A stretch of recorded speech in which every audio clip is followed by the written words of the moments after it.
Iran Israel America యుద్ధం peaks కు చేరుకుంది. యుద్ధం ఆగుతుందని భావిస్తున్న తరుణంలో అంతకు మించిన తీవ్రంగా దాడులు జరుగుతున్నాయి.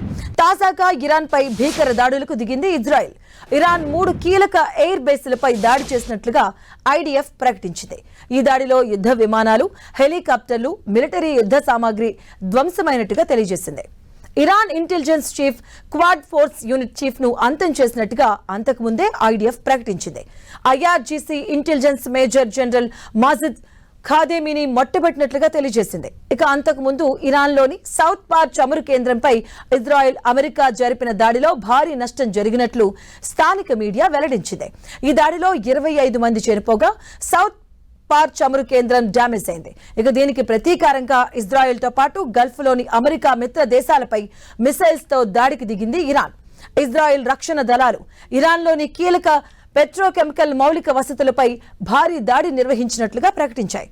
దక్షిణ ఇరాన్లోని అస్లియోహ్లోని ప్రాంతంలోని అతిపెద్ద పెట్రోకెమికల్ సముదాయాన్ని లక్ష్యంగా చేసుకుని ఈ దాడులు జరిగినట్లుగా వెల్లడించారు. ఇరాన్ సైనిక అవసరాలకు ఉపయోగపడే పేలుడు పదార్థాలు, బాలిస్టిక్ క్షిపణులు తయారీలో ఉపయోగించే పదార్థాలు ఇక్కడ ఉత్పత్తి అవుతున్నాయని ఐడిఎఫ్ తెలిపింది.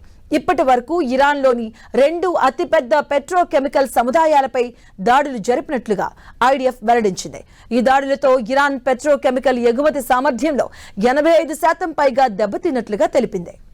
ఇక కువైట్లోని చమురు మంత్రిత్వ శాఖ భవనం లక్ష్యంగా ఇరాన్ డ్రోన్ దాడి చేసింది. దీంతో భారీగా మంటలు చెలరేగాయి. సిరియా రాజధాని డమాస్కస్, దాని పరిసర ప్రాంతాల్లో వరుసగా పేలుళ్లు సంభవించాయి. ఇరాన్ అమెరికా యుద్ధం నేపథ్యంలో సరిహద్దుల గుండా దాడులు కొనసాగుతున్నాయి.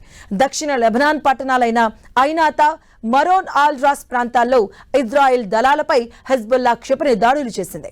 దీనికి ప్రతీకగా ఇజ్రాయెల్ విమానాలు బీరుట్లో దాడులు నిర్వహించాయి.